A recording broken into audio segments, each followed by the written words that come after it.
Okay, so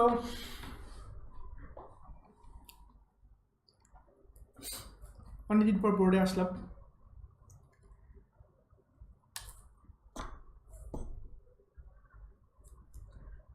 আচ্ছা, so let's first design our components.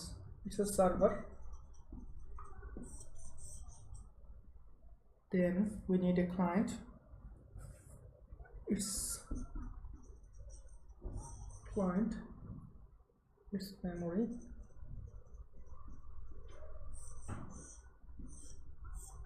it's database.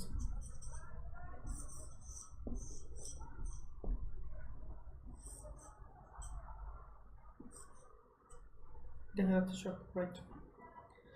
Okay, it's internet.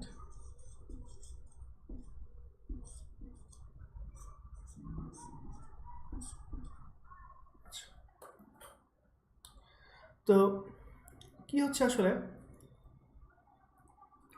Normally আমাদের যে কোনো client, it may be browser, it may be mobile apps, it may be desktop, what ever, বর্তমান যুগের যে need, সেই need হচ্ছে আমাদের সার্ভারের সাথে যে কোনো ধরনের ক্লায়েন্ট ইচ্ছা করলে কানেক্ট হইতে পারবে, করতে পারবে। But there comes the next question, যে কোন রিসোর্স কে ইউজ করতে পারবে, এবং সেই সাথে আরেকটা রিকোয়েস্ট, আরেকটা কনসার্ন চলে আসে যে কোন ডিভাইস থেকে আমরা এটাকে অ্যাকসেপ্ট করবো, কোন ডিভাইস থেকে করবো না। সো এই যে কথাবার্তাগুলো আমরা যে অ্যাড্রেস করি, সেগুলো অ্যাকচুয়ালি আমরা সিকিউরিটি নিয়ে এই কনসেপ্টের মধ্যে নিয়ে আসতে পারি। So it's a security. Security itself আসলে বিশাল একটা এরিয়া, বিশাল। এটার আসলে মানে যারা সিকিউরিটি এক্সপার্ট তাদের আসলে স্যালারি মানে হিউজ। হ্যাঁ, so if you are really interested then এটা আপনাদের ভালো একটা জায়গা হতে পারে। এবং যত দিন যাচ্ছে আমাদের ক্লাউড আর্কিটেকচার ডেভেলপ হচ্ছে এবং বড় বড় কোম্পানিগুলো অলরেডি আরও সিকিউরিটি সচেতন হচ্ছে, ডাটা নিয়ে খেলাধুলা হচ্ছে। সো ডাটা সিকিউরিটি তো আসলে এখানকার একটা major part. So if you are really interested, cryptography আছে, এনক্রিপশন, ডিক্রিপশন, তারপরে সিকিউরিটি মেকানিজম, ওয়াথ, অনেক কিছু আছে, এগুলো একসাথে ঘাটতে পারে। বাট আমরা বেসিক থেকে শুরু করব।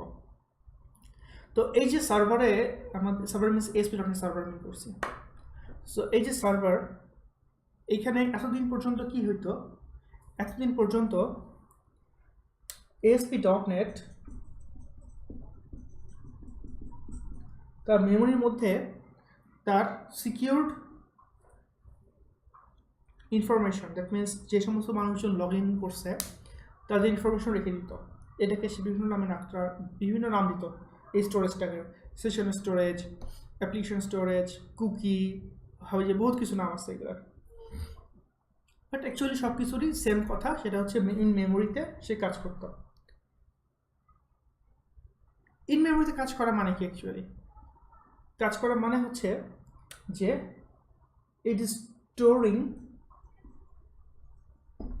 ইয়োর স্টেটস অথবা ইনফরমেশন।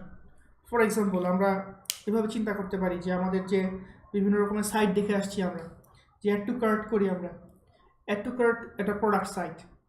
অ্যাড টু কার্ট করার ফলে কি হয়, আমার কার্টে প্রোডাক্টগুলো অ্যাড হয়। আমি যখন এই সাইটে গো থ্রু করি, এই পেজ থেকে ওই পেজ, সেই পেজ থেকে সেই পেজ, বাট এই পেজগুলো সার্ভার থেকে আবার রেন্ডার হচ্ছে, সার্ভার থেকে রেন্ডার হচ্ছে। সো কেমনে করে এই সার্ভার জানবে, বারবার যেহেতু রিকোয়েস্ট রেসপন্সগুলো হচ্ছে, সেই সার্ভার কীভাবে জানবে যে এই লোকটাই সে বারবার রিকোয়েস্ট রেসপন্সগুলো পাচ্ছে, বা সেম লোকটাই অ্যাড টু কার্ট দিছে? তার প্রমাণ হচ্ছে প্রথমবার যখন সে রিকোয়েস্ট করে, তার জন্য আমরা একটা আইডি জেনারেট করে মেমোরিতে রেখে দিই। যতবার সে এরপর যা আশা করবে, ওই মেমোরি টোকেনটা দিয়ে আমরা কাজ করি, আইডি দিয়ে কাজ করি। সো ইট মিনস এখানে আমরা রেখে দিচ্ছি সেশন স্টোরেজ, কুকি স্টোরেজ, আর অনেক স্টোরেজ আছে। But life is not that good, because এই মেমোরির আর্কিটেকচারের সাথে আসলে অনেক কিছু জড়িত, যেগুলো আসলে যে জেনুইন রেস্ট প্রোটোকল, যেটা রেস্ট মিনস হচ্ছে রিপ্রেজেন্টেশনাল স্টেট ট্রান্সফার প্রোটোকল। বাংলা কথা হচ্ছে সার্ভারে কোনো ধরনের কোনো স্টেট রাখা যাবে না। It is totally independent of state. তার মানে ক্লায়েন্ট কোনো ইনফরমেশন আমরা সার্ভারের মেমোরিতে রাখবো না। অর্থাৎ আপনি যদি একটু কার্ড দেন এবং সে হারাই ফেলছে, পরের বার আপনি যখন পেজে আসবেন কিছুই পাবেন না। তো এরকম অনেক ব্যাপার স্যাপার আছে। সামারি হচ্ছে যে এমভিসি ডোমেইনে আমরা যেভাবে কাজ করতাম, আমাদের ওয়েব এপিআই ডোমেইনে ওইভাবে আসলে কাজ করা সম্ভব না, because there is no in memory storage, there is no session storage. হ্যাঁ, গোপন কথা হচ্ছে করা যায়, বাট এটা হাইলি ডিসকারেজড, হাইলি, মানে এটা আসলে মানে করাটা আসলে অলমোস্ট মানে প্রচণ্ড রকমের হাত কাটা বা গলা কাটার মতো আর কি। বাট সো আমরা ধরে রেক করা যাচ্ছে। সো কীভাবে আমি তাহলে সার্ভার থেকে ক্লায়েন্টের এই একটা লোক যে বারবার রিকোয়েস্ট করবে, ধরেন সে লগ ইন করছে, লগ ইন করার পরে সে এখন চাইলো প্রোডাক্ট এড করতে, সে চাইলো হচ্ছে গিয়া সেভ করতে, সে চাইলো বিভিন্ন রকমের কাজ করতে, but we are not storing his information into the memory, and তার ইনফরমেশন ডাটাবেসেও বারবার log in user name password check করবো না। So what's the way?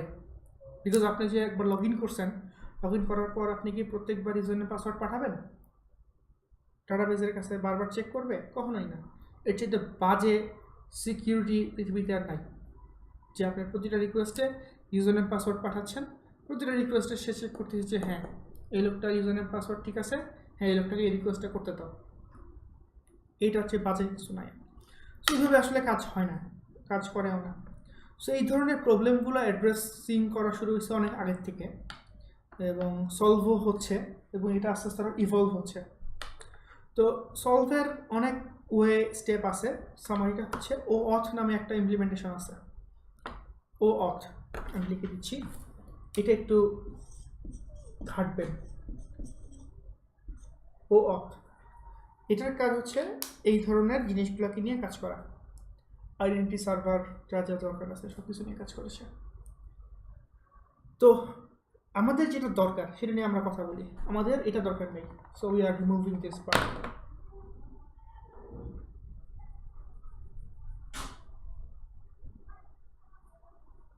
না, OAuth হচ্ছে একটা প্র্যাকটিস, একটা মেকানিজমটাকে যে কোনো সার্ভার তার মতো করে ইমপ্লিমেন্ট করতে পারে।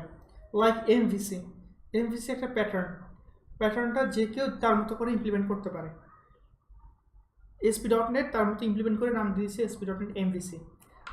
সিমিলারলি আমি আপনাদের কেমন আগেও বলছি, যেমন জেন ফ্রেমওয়ার্ক, এটা একটা হচ্ছে গিয়া এমভিসি। যেমন আমাদের যে অ্যান্ড্রয়েড ডেভেলপমেন্ট ছিল, এটা এক ধরনের MVC pattern. So MVC is a pattern. Angular 1, AngularJS itself is an MVC pattern. So it's a pattern. So OAuth হচ্ছে একটা মেকানিজম যেটা আসলে যে কোনো সার্ভার তার মতো করে ইমপ্লিমেন্ট করে। এবার আমরা দেখব কিভাবে আমরা আসলে কাজগুলো করব।